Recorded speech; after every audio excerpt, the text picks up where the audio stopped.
Hey there team, welcome back to the channel, welcome back to Worth It Then, Worth It Now, an ongoing side project idea here on this channel where I look at games from yesteryear. Specifically, we've been focusing on 10 plus years removed, and where possible I line it all up with a sale. And today's no exception, we're looking at the one and only Middle-earth Shadow of Mordor, which came back in October 1st, 2014. 12 years old. It's so hard to believe because it holds up so well. So if you missed it, if you're under a rock, maybe you actually played it on an older generation console and you're interested in checking it out on a new PC, you can pick it up with all the millions of DLC, which I immediately turned off because I don't want a plus 10,000 rune for my sword at level 1, thank you very much. But it's all going for like $5, the whole kit and caboodle. I think there's like extra story DLC in there, little spin-off stories, I can't quite remember, and this has me excited actually. I think it might be time for me to do a full playthrough. I've actually come back to it over the years occasionally, even on this channel I think.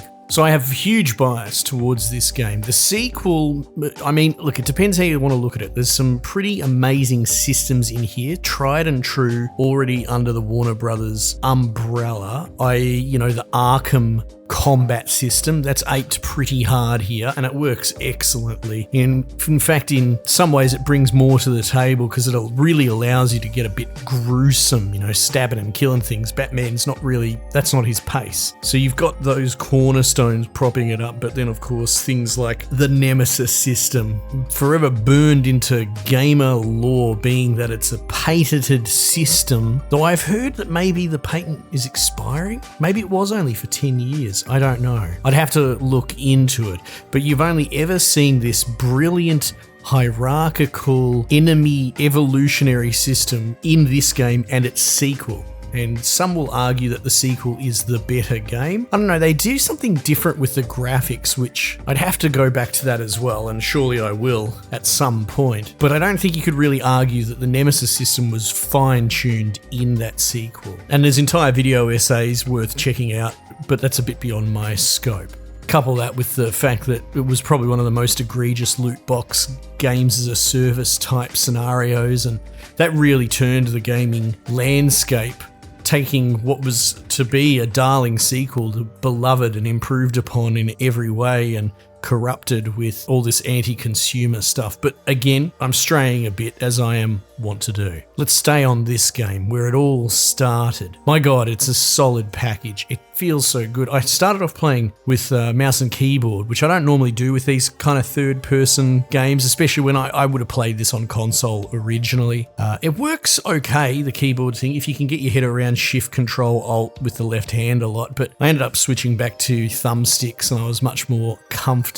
If you don't know anything about it, because I am going on a little bit of assumed knowledge here, ultimately you play as this spin-off character set within the Middle-earth franchise, specifically, Jackson's vision of it, which is very much the modern vision of it, Tolkien may have written it, but it lives rent-free in our heads as a Peter Jackson version. And it's a good example, actually, that when writers do something with the source material, but they don't absolutely fuck it up, like everything else these days, then they can absolutely kind of go carte blanche with their own spin-off whatever, right? So in this, you're a character, a Gondor ranger, and there's depth to his character. Like, he's sort of in hiding, in exile. I believe he murdered a nobleman, but then he's knocked up his misso, and then his missus is actually tied into a high-ranking dude who helped him out for this. So there's some layers there, and the story is actually told through load screens, right? You couple in that melancholy, because there's a heavy layer of melancholy over this whole game. It's like the Lord of the Rings, but the miserable parts. I mean, I do like it, but it hangs heavy, like a dark cloud, as opposed to the brighter parts that you may have expected from Hobbiton and all that sort of thing. But yeah, they will have that oppressive theme and sort of whisper narration during a load screen, and it meets out little story beats. Almost, you could say, Souls-like, but I would argue this is better. Can't really miss it. It's forced into a load screen. It's not intrusive. It doesn't take more than 10 seconds to get the point across.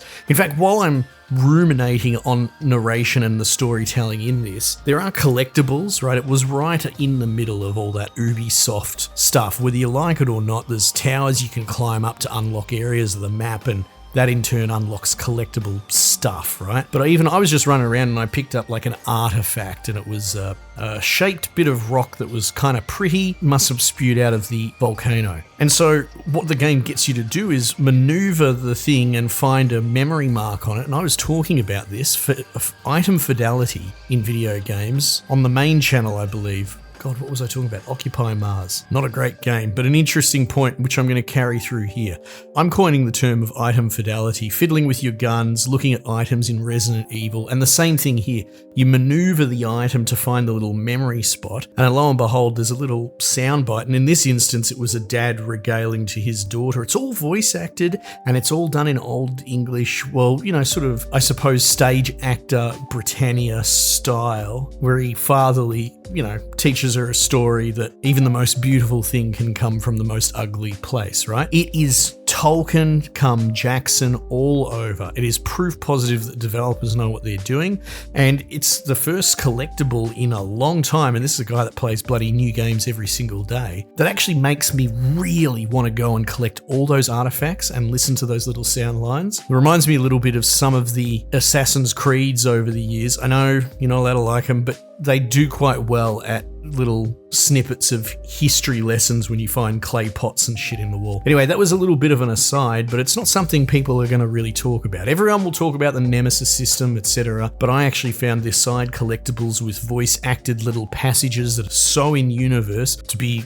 kind of gripping and really compelling. But ultimately, you play as this spin-off character with his own backstory, and in the opening of the game, it is the hook of the game. It's beyond statute of limitations of spoilers. But having said that, if you trust me and you want a really good game to play that might actually, be a bit heavy, but still, like, this lives rent-free in my mind, the emotional hook of this, then, maybe leave the video now and just go play it. $5, right? But in the very opening, Talion is struck down and the game sets out to be a tragedy. You find yourself tied up in some sort of weird blood sacrifice from the Black Hand of Sauron, some sort of high-level lieutenant trying to summon back a ghost of an elf long dead, which results in blood sacrifice, Talion and his family all dying horribly, gruesomely, actually quite graphically, artistically so, I guess. I mean, can you really have artistically gruesome? It's not like it's body horror or anything like that, but it's hard to watch. But it seems that the elf pulls a Swiftie and instead of getting possessed by the Black Hand, jumps into Talion.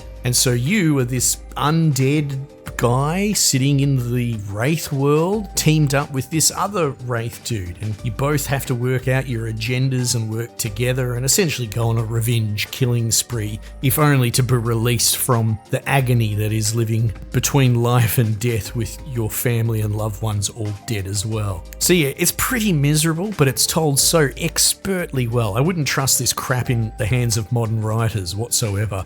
It's amazing how far we can fall in 12 years. And I think even at the time, it's hard to remember without retroactively changing it. I feel like some people might have turned their nose up about this experimental, making up your own Tolkien story kind of thing, but how wrong we were, and I would kill for something like this these days at this level of quality. But at least this exists and you should check it out. Anyway, I'm getting sidetracked by all the really good storytelling because that's a really big takeaway. This will live with you and it will emotionally affect you, and it's not even that deep a story, it's just very, very well told, especially when compared to modern contemporaries. But you move around the open world as a third-person action Batman-esque thing, essentially hunting down lieutenants in the food chain of the orc hierarchy. And you can interrogate dudes to figure out where the next bloke is. You can sort of power play, like they themselves have their own events where they'll try and ambush each other because they're orcs, they're all fucking dumb and disorganized. So there'll be like assassination attempts or